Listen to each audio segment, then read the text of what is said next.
Benvidos a Santiago Sí. Hoxe imos falar dun libro de poesía, que é este Epigramas 2016 de Ramiro Facal, que realmente, se vostedes pensan que é simplemente un libro de poesía, están moi equivocados. Isto é un diario, isto é un análise política, isto é, ao final, historia dun ano, pero todo nun formato absolutamente novidoso. Ramiro Facal, benvido. Moitas gracias, Iván. Como era aquelo? A primeira no peito, algo así, que se dicía... Chámame a atención que alguén que non é un rapaz novo escriba nun formato tan novidoso. Bueno, a maneira de sacar o que vas dentro, se ti tes ganas de facer algo, a única forma que eu coñezo é o epigrama.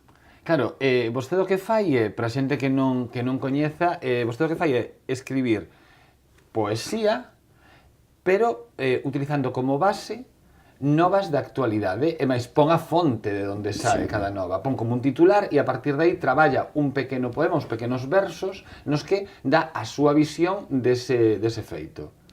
Bueno, eu o primeiro que fago, como calquera que ten que escribir algo, o primeiro que fago é entrar na fonte, que todas as mañáns leo a prensa, pola zona onde vivo, concretamente onte foi sobre a Voz de Galicia. Hoxe seguramente a portada, se o permites, será o Correo Galego. Pero xeralmente eu vivo en Madrid. Habito ali, entonces o que fago é pillar os 4 grandes periódicos, grandes por decir algo, os máis coñecidos, A Razón e ABC, e busco sempre unha noticia de portada. Hai unha razón para elo. Cando empecé no ano 2015, se observas no libro... No primeiro Epigramas... Os 3 primeiros meses estaban un pouco... non tiña moi a dirección ainda pillada, non?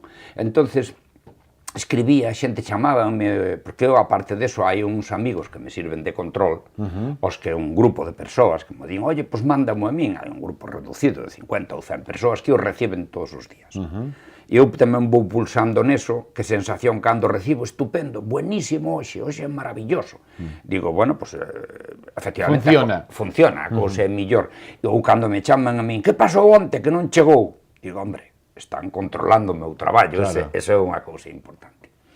Entonces leo o periódico, e sempre hai unha noticia, como lle pasa a calquera, que hai algo que te molesta, que te enfada ou que te alegra. O que te chama a atención, sí. O que te chama a atención. E dice, hombre... E entón, digo, esta vai a ser.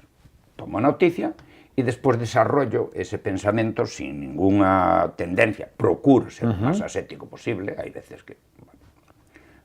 Nunca son grosero, nunca digo... Non, faltón nunca, hai que recoñecer. Na vida, pero a veces resulta máis fácil uns días que outros, e arranco con un poema. Un poema que non é un poema, porque realmente só son 2 quintillas, 10 versos.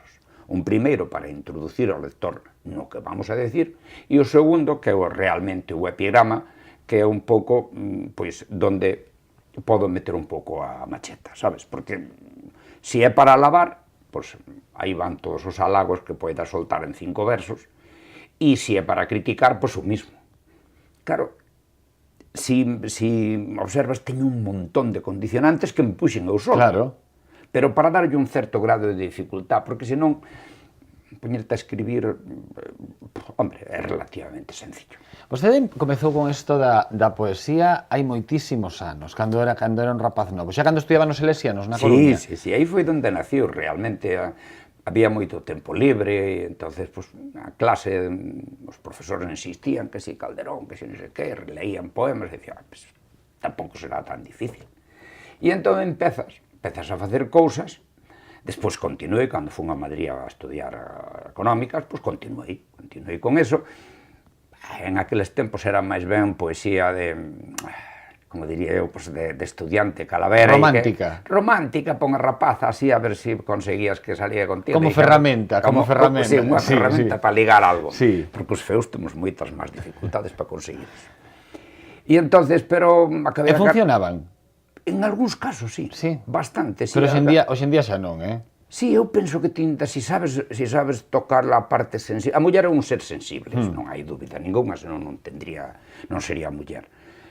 Pero se consigues chegar a romper esas capas da cebola e chegar a donde a esa sensibilidade que sigue dentro, sí que é certo que hai, eu penso.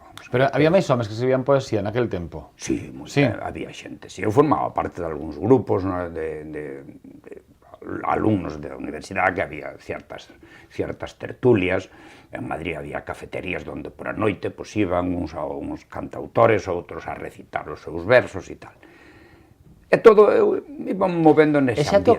Xa tocaba, porque claro, a actualidade, a maioría das veces, está marcada pola política, non? Sí. E naquel momento, fálame de cantautores, época, supoño, de aperturas, non? Sí. Xa tocaba algún tema político? Non. Non. Eu nunca tuve esa tendencia, entre outras cousas, porque levaba unha vida de estudiante universitario pensando en que tiña que volver, porque todo o mundo pensaba, acabo a carreira e torno a Galicia. Pero non volveu. Non, porque, polo que che contaba antes, costoume moi, tamén costoume o sol dame, non sei, dame unha vida diferente, será tamén, porque levo 50 e tantos anos ali. Depois casei con muller castelana, eso limita tamén. Meus pais, mentras viviron, todos os anos o viña a Malpica, estaba... Bueno, e as estradas eran as que eran, tamén vir dende Madrid a... Incluso con algún pequeno metido nun 600... Canto duraba o mellor unha viaxe deso? 12, 13 horas. 12, 13 horas, claro. A veces parábamos a dormir en Vilafranca, porque non podía seguir, porque a muller decía, non, seguimos, o neno ten que dormir. Entonces, e aí a poesía desapareceu. Aí desapareceu, pero non era por eso tanto, era porque o traballo... Hombre, non é o mismo, é que, visto desde o prisma de hoxe ten unha carreira superior calquera. Gracias a Dios, calquera. Pero, ahora, polos anos 60, pois, a verdade é que non era tan abundante. Os grupos, as promocións eran de 200, 500 persoas, era escollido. Non escollido no sentido de que sean os millores, senón que os que tiñan a oportunidade de ir. E entonces tiñas unhas posibilidades de traballo infinitas. Entonces acabei, empecé a traballar, estuve traballando en Madrid, en varias empresas, director financiero, gerente xa... E un vai subindo e as responsabilidades vanse multiplicando. Claro que o que un recibe tamén é maior, pero tamén o esforzo é maior e despois un tamén adicouse a ter fillos, co cal hai máis responsabilidades. Asume responsabilidades prosaicas, como cambiar pañales ou chegar tarde. Cantos fillos tivo? 2. 2 fillos? 2 fillos, sí. Un rapaz e unha filla que nació. Despois, por unha etapa na miña vida que non che comentara, chegou un momento en que eu traballaba nun grupo empresarial importante e mandaronme de delegado a México. Estuve ali 6 anos. 6 anos en México? No DF. E entonces levei o rapaz, un día, decidí marchar, a muller estaba traballando, tiña un puesto elevado, secretaria de dirección nunha mutua, e non quería vir. Dixen, mira, eu sinto moito, pero a miña profesión, isto é definitivo, eu estaba convencido que iba a volver, se ela non volvera, volvería eu, obviamente, se tiña o rapaz. E un bon día, marchei, estuve en 2 ou 3 meses solo, era unha vida difícil, e ao final veo a muller conmigo. E nin aí volveu a aparecer a poesía? Estaba latente, na soidade, digo porque naquel momento o mellor era como moi un vehículo, así como nun tempo pasado fora moi bo para conquistar, o mellor para vomitar toda esa soidade, non? No, pero Carlos, eran outras épocas. Acababa vostede agotado despois de... Non, sobraban forzas, o que pasa é que non se vía, non estaba ben visto con director xeral de un grupo, un tío que tiña que ser serio, encorbatado todo el día por la mañana. Como ia escribir poesía? Baticola posta aí, elegante maletín, sempre digno en tu puesto. Pois non se vía ben que chegaras a escribir as poemas de amor, el cielo se ilumina con la luz. Non parecía lógico. Entonces, se alguén dos teus interlocutores que espera encontrar un negociador duro en ti, cando tes unha reunión... Ve un atisbo de sensibilidade... Ataca por aí. Menos mal que cambiamos, non? Es un pouco. A vida condiciona. Entonces regresei a España, a miña filla naceu ali, porque eu quixen que nacera ali, todos os españoles viñan a traer as súas mulleres a España. Cando mandas a Mercedes a dar a luz? Non, Mercedes, o meu nace aquí, ti estás tolo, non sei que, bueno. Eu quixen que nacera en México, nací en México. No fondo vostede é un rebelde. Sí, un pouquiño. Sí, subleva contra todo, vos. Claro, claro, claro. Contra todo todos os días. Entonces regresé a Madrid, bueno, pues, seguín traballando, estaba nun grupo empresarial importante, un puesto arriba de todo, pero cumplín 63 anos e dixeron que xa estaba vello, que había que darme caballo, darle sabana porque estaba viejo e cansado. Entonces, neses anos, cousei baixa no grupo onde estaba e montei unha empresa nova que teño agora en actividade con outros rapaces conmigo. Tuveron conmigo 7 ou 8 anos de empregados hasta que os fillos me dixeron que non que fixera o que quixera, fixenos socios e agora estou con eles maravillosamente. Eu estou aquí, a fábrica sigue funcionando, teño 14 persoas ali. E acabou vostede sendo doctor honoris causa pola Universidade de Rhode Island en Estados Unidos. Pero íamos falar de poesía, que era do que viñamos. Entón, xa cando chega ese momento en que todo xa está moito máis calmo, os seus fillos xa están maiores, un deles adícase ao maravilloso mundo do teatro, que é Darío Facal, que é director de teatro, o rapaz adícase a outro tipo de negocios, xa os fillos están criados, a muller tamén está ben, todo está ben, vostede xa non ten esas cargas de responsabilidade, e que pasa? E empezo a escribir. Pero por qué? Porque xa perdera o hábito. Non, porque empeza a política a andar nun mundo con moitos claro, vostede comeza no 2015. Non, empecé antes. Antes? Sí, o que pasa é que sempre pensas, isto non ten ninguna importancia. De facto, ahora mismo está en imprenta, que supoño que sería en outubro, con Huerga e Fierro tamén, un libro de poesía atemporal, porque eso foi o que me dixo o editor. Cheguei ali, collío, empezou a mirar, sí, pero isto é flor de un día, querido amigo, porque la noticia que criticas hoy, mañana ya no es noticia. ¿No tienes algo atemporal, algo que podamos publicar que perdure en el tiempo? Digo, sí, pero de momento vamos con esto. Y entonces... Ve como é un rebelde, R que R. A un editor co que non tiña experiencia de publicar nada, que normalmente un autor diría, sí, con tal de que yo publiquen, casi admitiría calquera cousa, non digo calquera cousa.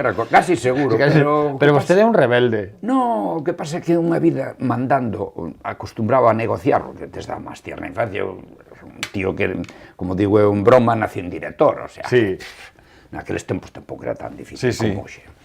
Entonces, estás afeito a ter unha loita diaria, sabes, no terreo en que te moves, eres prácticamente imbatible, como Nadal en terra, non estás aí sempre atento. E como tampouco era un tema que a mí me resultara vital, porque xa estaba, seguía escribindo, guardando versos, máis difícil agora, porque a ciertas edades os versos moi sensibles non son adecados, porque a xente pode pensar, mira, este vello verde. Non, é certo, tes que ter unha delicadeza co que faz. Pero vostede sempre é moi educado na súa escrita. Sí. E os temas son moi variados. Por exemplo, deste primeiro epigramas, do 2015, chama a atención que un dos que... estou me fixando que o anterior, o que eu iba a falar, é do Día do Libro, e non aparece en ningún xornal. En ningún xornal, de ningunha portada deses 4 grandes. Deses 4 grandes, en ningún nomean que... Entón, o epigrama dese día é unha denuncia diso. Precisamente. De que algo tan importante como o Día do Libro non aparece na portada de ningún das grandes cabeceiras a nivel nacional. Pero o seguinte, por exemplo, porque non solamente fala de política, porque no seguinte, noutros posteriores, pues fala dende Carmena, dende Rivera, dende Pedro Sánchez, dende Mariano Rajoy, os procesos electorais que houbo. Pero un adica a Goitisolo, que faleceu hai unhas semanas.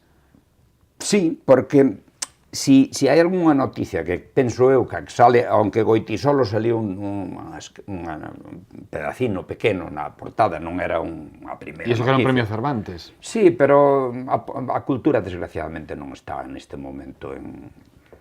Non está de moda. Vostede sabe perfectamente que non está de moda, non. E entón eu tamén a verdade que aproveito porque chega un momento que tanta reiteración de Cataluña, de política, de Sánchez, de Rajoy, de Rivera, de Pablo, chega un momento que dice, bueno, basta, vamos a deixar. Como houve unha época que todo era yihadismo, chega un momento que dice, vale, vou escribir sobre calquera coisa, con tal de que non sea iso, porque é insufrible estar aí todo o día.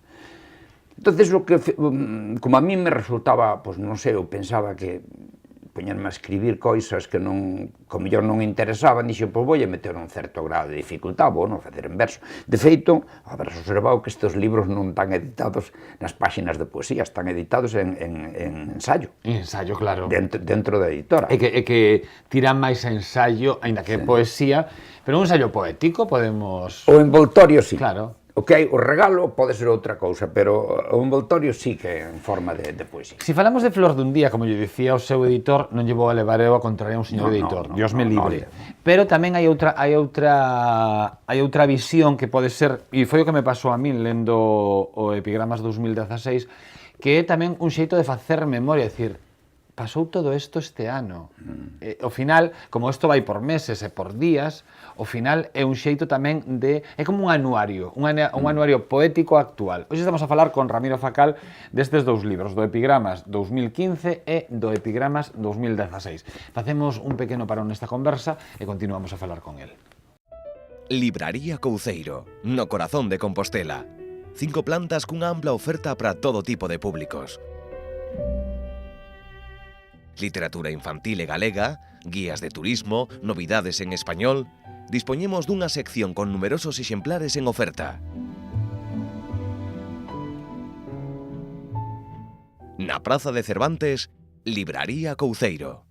Hoxe na Libraría Couceiro a cousa vai de historias. Bueno, sempre vai de historias, pero hoxe vai de unha historia contada en 2 tempos, unha historia que en apariencia coñecemos pero descoñecemos, e unha historia que aínda coñecemos menos. Andas perdida. Eu vou falar dos libros e ti despois aclaras as historias, vale? Por onde empezamos? Por esta? Comezamos por esta. Esta é a que, e aparte o di o propio autor, di... Donde está aquí? A vida de Manuel Antonio, sempre, o sea, Manuel Antonio, sempre recoñecido e non sempre ben coñecido. Ah, vale.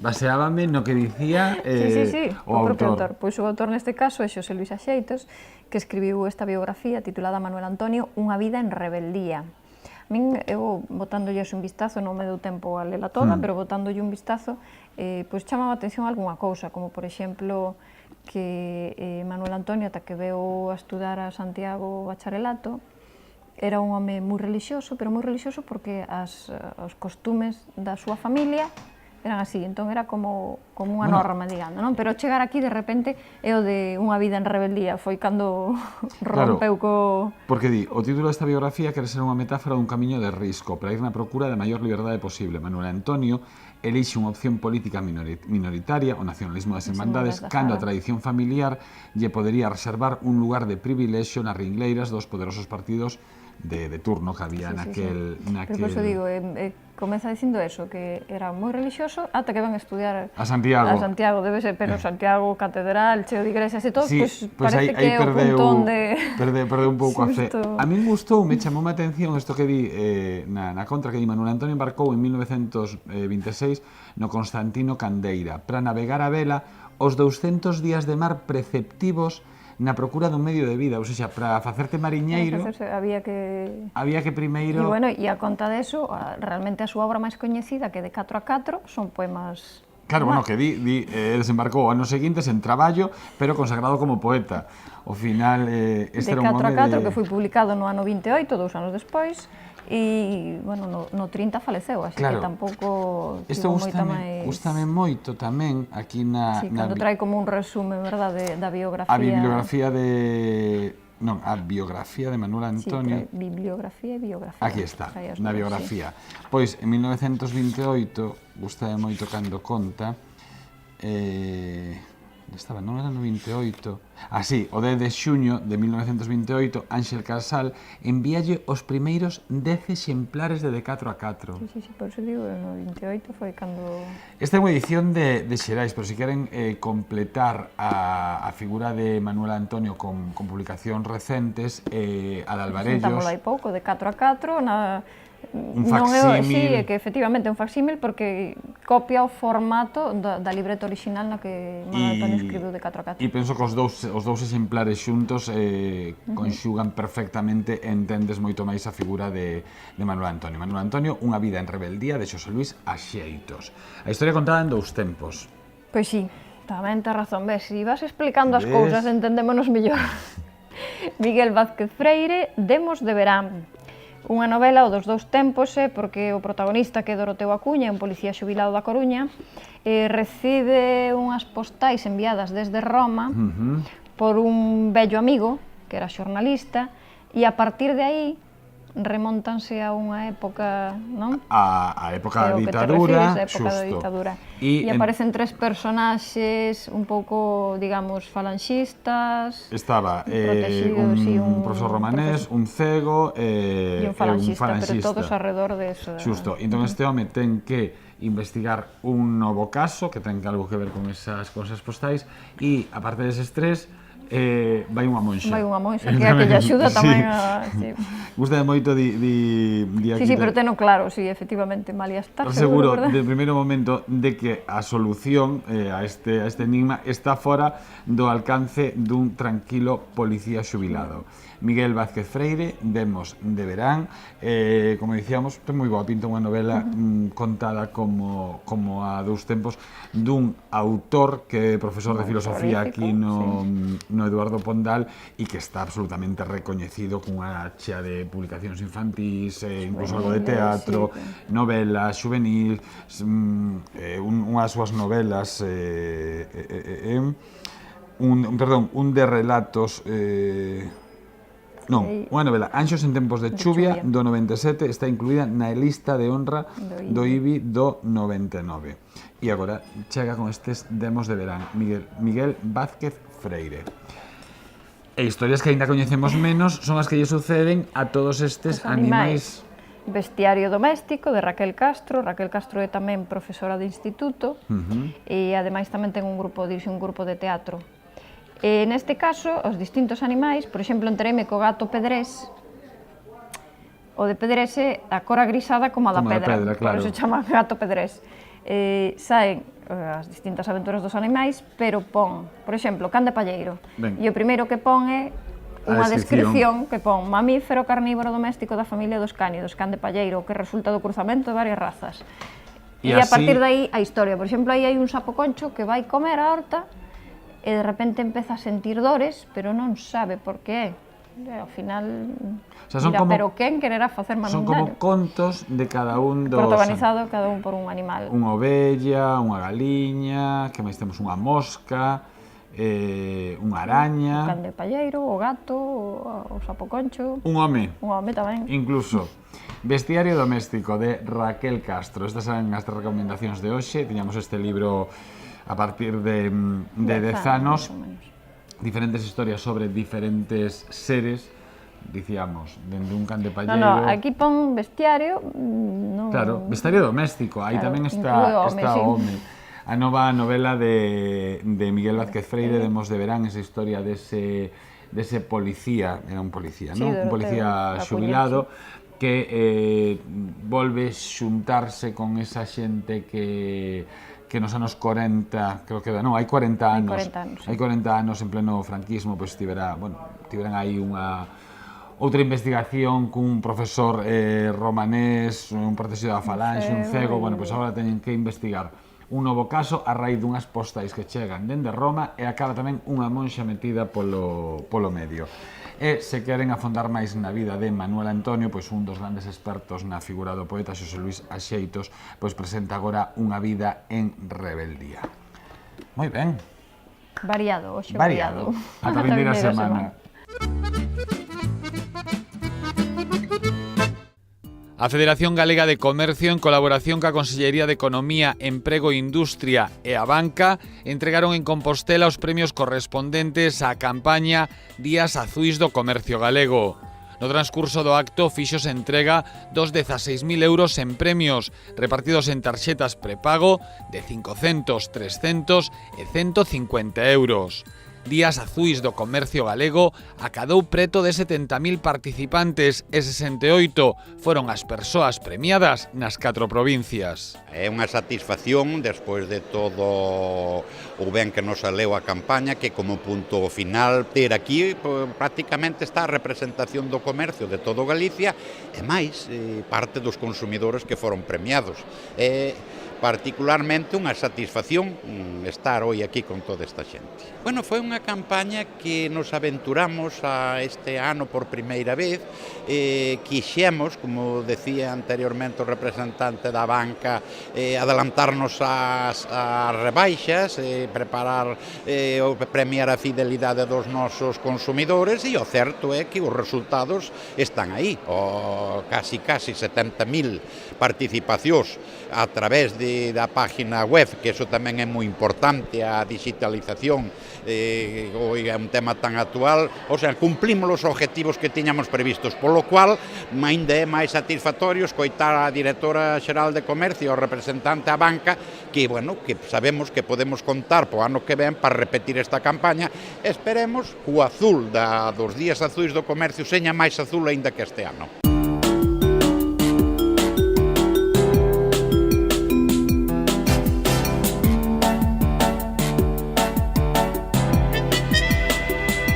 Todo este diñeiro que se repartiu vai repercutir en todos os comercios novamente, comercio tradicional, porque esas tarjetas de a banca que van personalizadas para cada un só van a funcionar nos TPVs do pequeno comercio, non así noutros canales de distribución.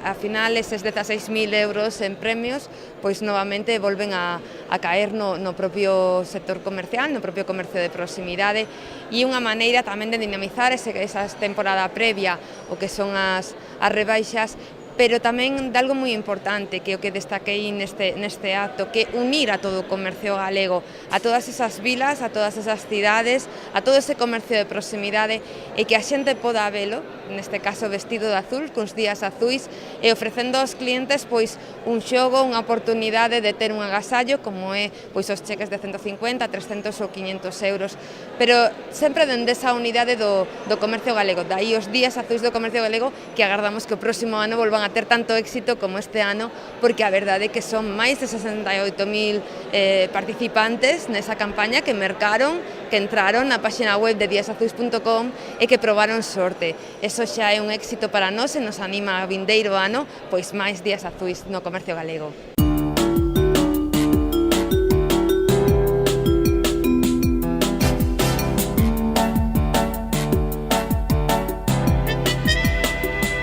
A verdade é que, dende o punto de vista do sector comercial, temos a sorte que aquí en Galicia estamos tendo unha das mellores tendencias dos últimos tempos, máis de 20 meses de subas consecutivas do que é o nivel de venda, polo tanto, o que nos remostra é que hai unha recuperación no sector comercial, no sector das vendas, incluso tamén no sector do emprego, pouco a pouco, agora nestes meses de verán, pois empeza a subir, e, bueno, agardamos que esta tendencia se manteña, e, sobre todo, que o comercio de proximidade, que é aquel que fai as vilas e as cidades, pois que realmente note este crecemento que se está a producir.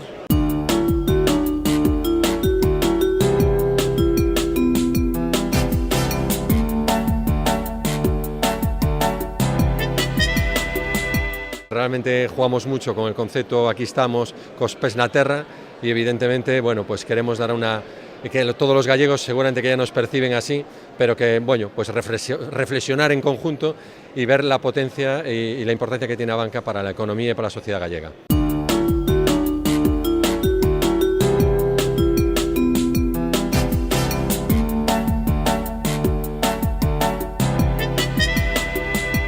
Pois hai un sector moi profesionalizado, xente que ven incluso de outras disciplinas e que nos fai apostas interesantísimas, que xa non é unha venda sen máis, sino que é unha experiencia, é un estilo de vida. Hai panaderías que falan do estilo de vida atlántico, hai tendas de roupa que te falan de reciclaxe, que te falan de medio ambiente, hai floristerías que te dan oportunidade de crear creacións personalizadas, é dicir, hai moitísimas apostas novas, con moitísimos valores, e iso eu creo que é a gran aposta do comercio galego do século XXI. Todos esos valores, todas esas sensacións que te invitan a vivir, e por iso creo que merece que os clientes, que a xente pois responda, os veciños respondan e acudan a esas tendas a mercar. Hoxe no programa estamos a falar con Ramiro Facal, que despois dunha vida chea de éxitos profesionais retomou algo que deixara 40 anos atrás na súa memoria, que era o mundo da poesía. Pero volveu ao mundo da poesía dun xeito moi peculiar, porque non volveu cuns versos absolutamente tradicionais, sino que el escribe a través de epigramas, nos que fai día a día unha valoración dunha nova da portada, da cuberta dun xornal que lle chama atención. Ramiro, conteme cal é o seu proceso? Levántase, almorza, colle os xornais, como é? Non, é ao revés. Levántome a como as 6 da mañán. Porque segue mantendo os horarios Os horarios raros, e levántome a 6 da mañán, prepárome e accedo por internet á prensa. Sí. Entonces, leo os periódicos, escollo a noticia que era en portada do periódico, que sexa nese momento. Todo eso sin almorzar aínda? Sí, eso sin almorzar aínda. Escollo, e entonces leo a noticia que busco, vou ao interior e leo o contenido, porque non podo escribir sobre algo que só por un enunciado. Grazas, porque con estes tempos de internet a xente fala, xulga, opina simplemente por un titular. Sei, os titulares son boria de periodistas. E o titular o que ten que ser é un cebo, algo que faga que te metas no interior. Pero hai que ler o conteñido. Efectivamente. Entonces leo o artículo, o que me den, si me queda algunha dúbida, pues, supoñamos, por exemplo, elixín o País, por exemplo, por decir un. E miro, e entro dentro, si me queda algunha dúbida do contenido desa noticia, pillo calquer outro que ven a mesma noticia, se é relevante, vai a vir en casi todas as páxinas, e leo outro contenido. Que se chama contrastar, non? Contrastar. Ver dúas visións. Si teñen a mesma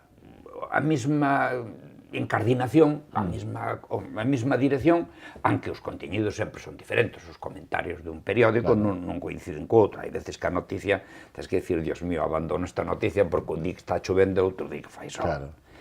Entonces, despois de sacar eso, fago a miña notiña, teño a idea moi clara, digo, pois hoxe vai ser a portada do Correo Galego, do día tal, e a noticia é o incendio de Portugal, que é o que fixemos. Entonces, pues digo, bueno, pues ahora a ver que se me ocurre a min sobre o incendio de Portugal. En ese momento sí que me levanto xa da miña mesa de traballo e vou a tomar o almorzo, e mentres estou untando pan, vai traballando a cabeza vai traballando. E o papeliño está ao lado.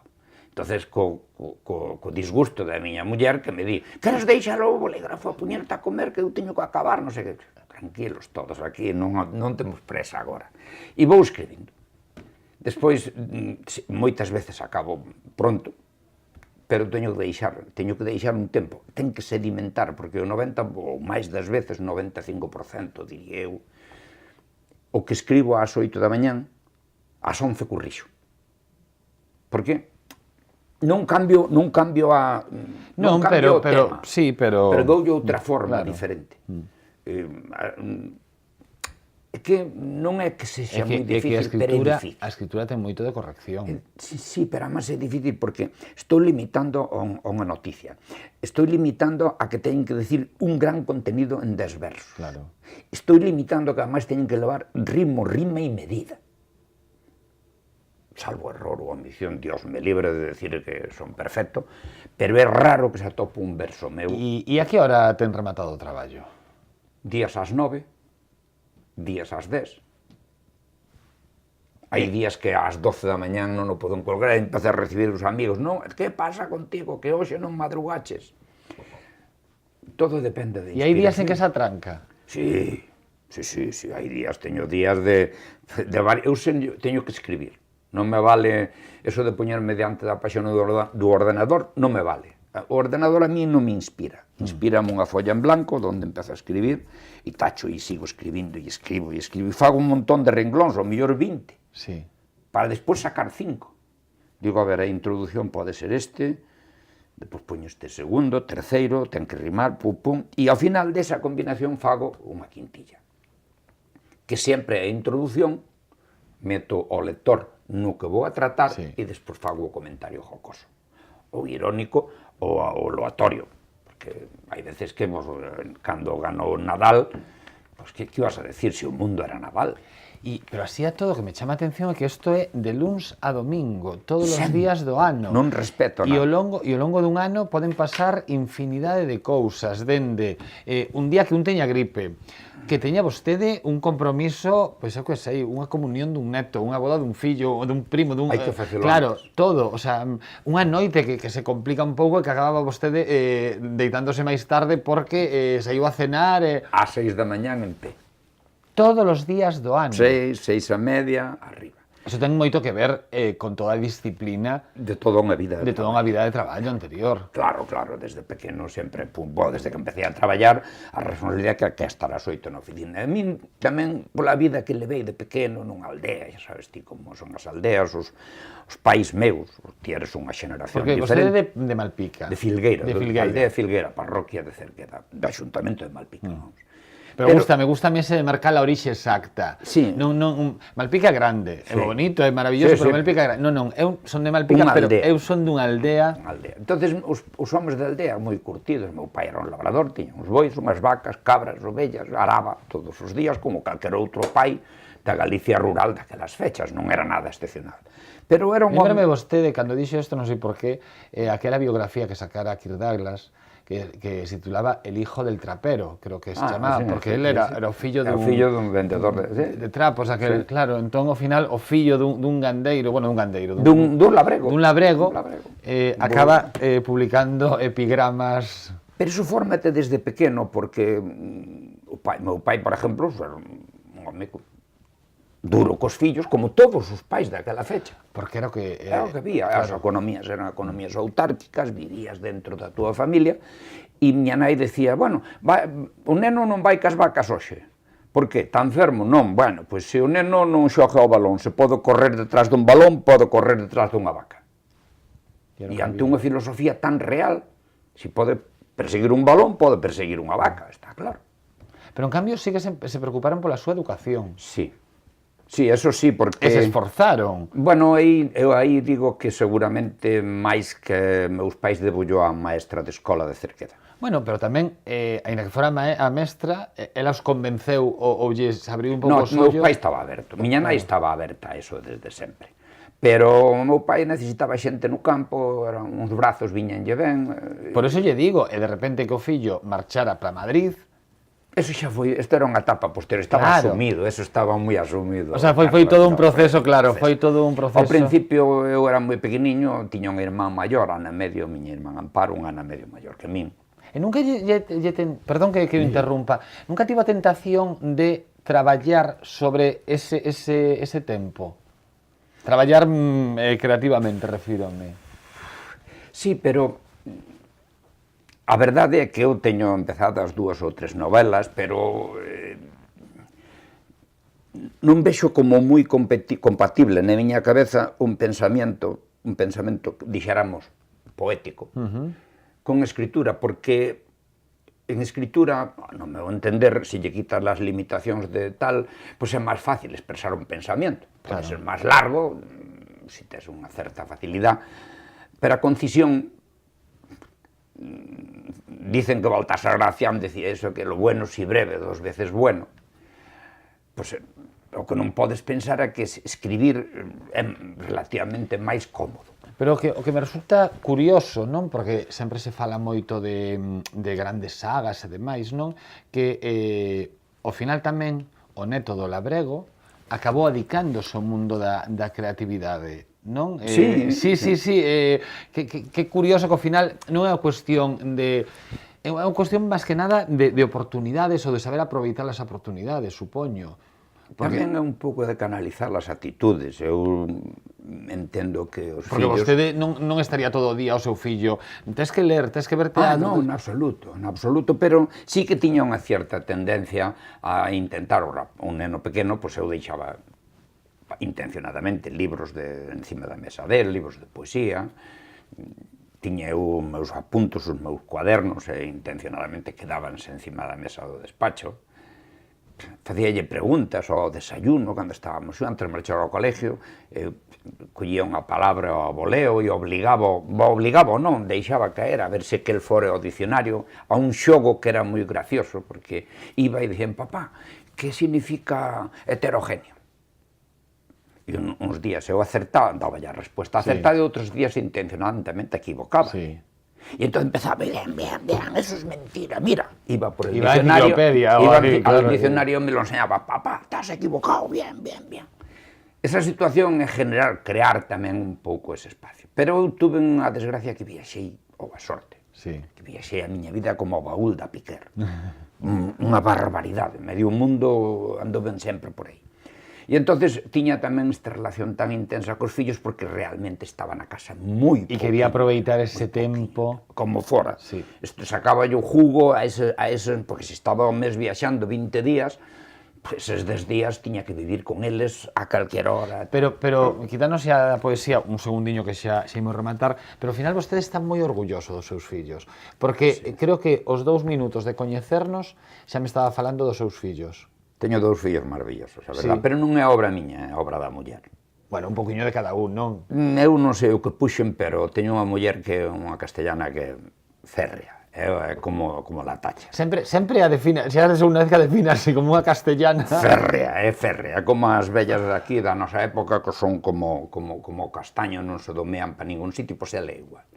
E educou os fillos, como además criounos prácticamente sola, porque eu estaba viaxando permanentemente, eu tiña unha obligación a aportar cartos, medios, á unidade, para que a unidade poidera facer un desenvolvemento normal. E ela era capitán general con mando en plaza, nos fillos amase en min. Eu aceptaba, obviamente. Vostede tamén, despois de tanto mandar, necesitaba que alguén mandara un pouquiño. Tamén era unha proba adecuada de humildade, sí, tamén, certamente. Pero tócache unha muller así, e, bueno, pues maravillosa. E ela cuidou, fixo que eses fillos meus foran así.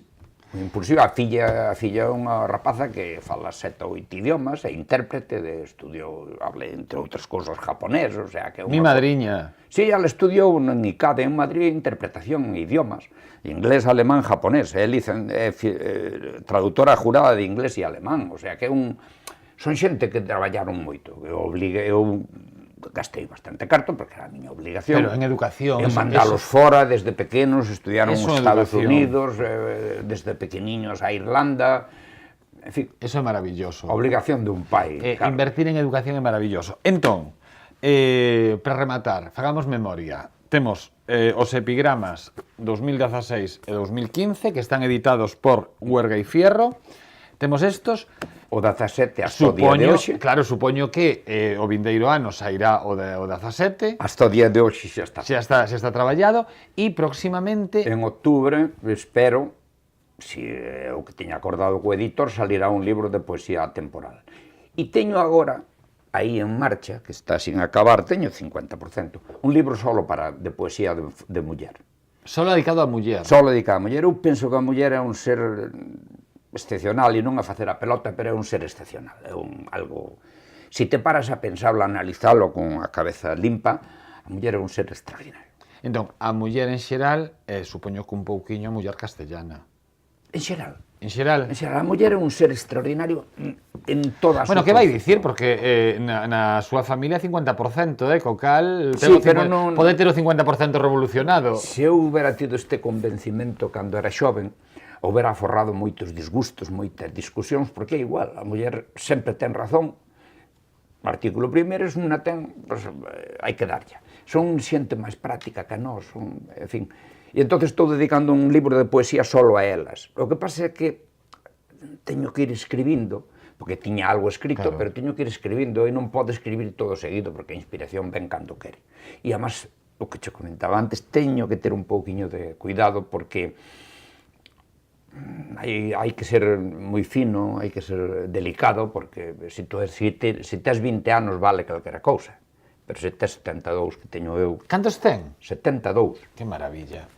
Ramiro, sobre todo unha cousa admiro a xente que cando chega ao final dunha etapa non desiste e crea etapas novas. E encántame que ao final dunha etapa de grandes éxitos empresariais vostede creara esta nova etapa como poeta, como autor, como persoa que ten algo que contar. Eso sempre será maravilloso. Pois encantado de ser útil en algo a calquera, que para min é un éxito que cando fago un epigrama, simplemente o que o lee con que se sonría, vale, xa está. Ese é o premio. Xa pagou a pena. Xa pagou a pena facelo. Por unha triste sonrisa, un gesto, sin que teñan que decirme, maravilloso, eres un tío grande. Non son un tío que os halagos me motiven para nada. Ramiro, moitísimas grazas. Igualmente, moitas gracias a vos. Pois este foi Ramiro Facal, que trae estes dous libros polo de agora, os epigramas 2015 e os epigramas 2016, versos nos que se analiza onde se ve a realidade, moi doados de ler e, sobre todo, é un xeito de facer memoria e de ver a historia dun país ou a historia dun mundo a través dos ollos de Ramiro. Nos marchamos, isto foi Santiago Sí, continúa na programación de Correo Televisión. Sexan moi felices.